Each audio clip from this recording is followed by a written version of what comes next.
Hello Mark, I'm Jennifer. My student number is 7. Today I'm reading One Dad's All Out Fight for Son after mom abducts him to China. It's been nearly a year since Brian met a Utah information technology worker and former U.S. Marine waved goodbye to his son Alex at the airport. The boy, then 4, was on his way to China with his mother, Med's ex-wife Yuna, to visit family in his mom's homeland. They were due to return in 45 days but never made it back. May knew right then that his biggest fear had come true. Yuna had successfully carried out an international parental abduction. I took them to the airport and I feel like a complete buffoon for letting that happen. Meg, 34, tells Yahoo Parenting, his voice thick with guilt. She was much more conniving than I gave her credit for. Story: Mom of kidnapped boys returned to WED to find them.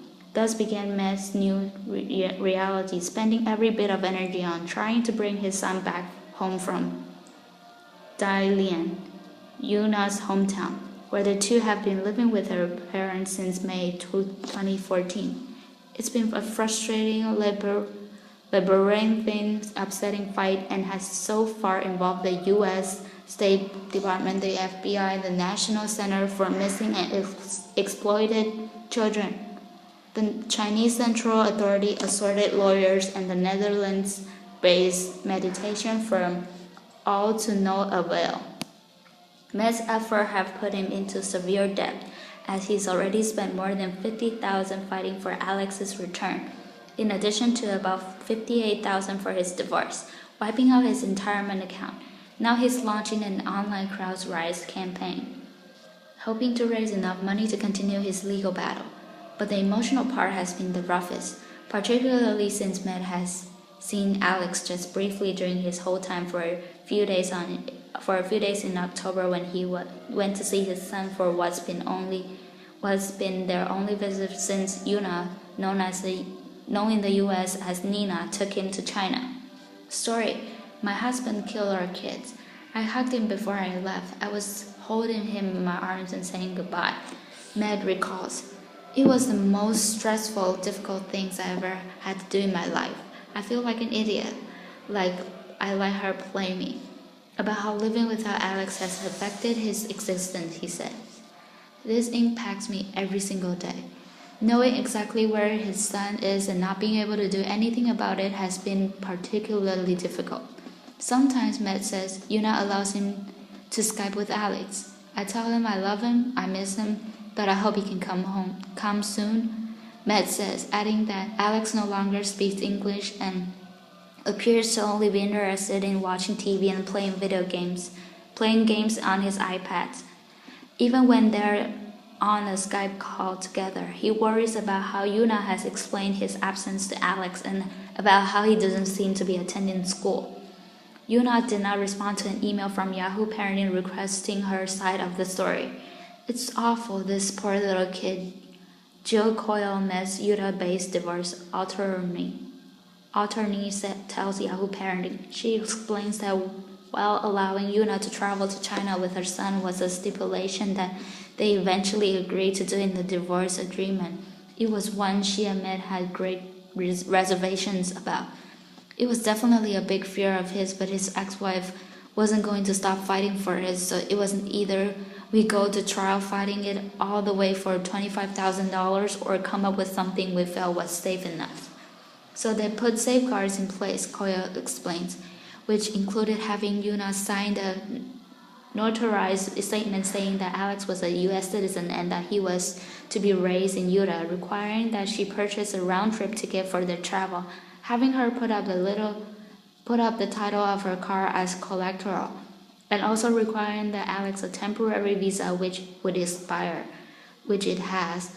Now she says, my client has spent so much money and has tried everything and everyone has left him hanging.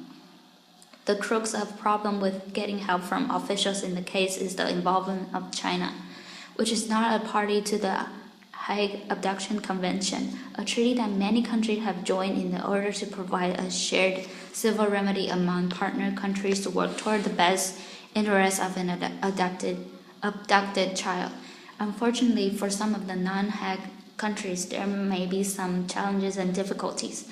Marin Head, a supervisor in the Missing Children Division of the National Center for Missing Exploited Children, tells Yahoo Parenting.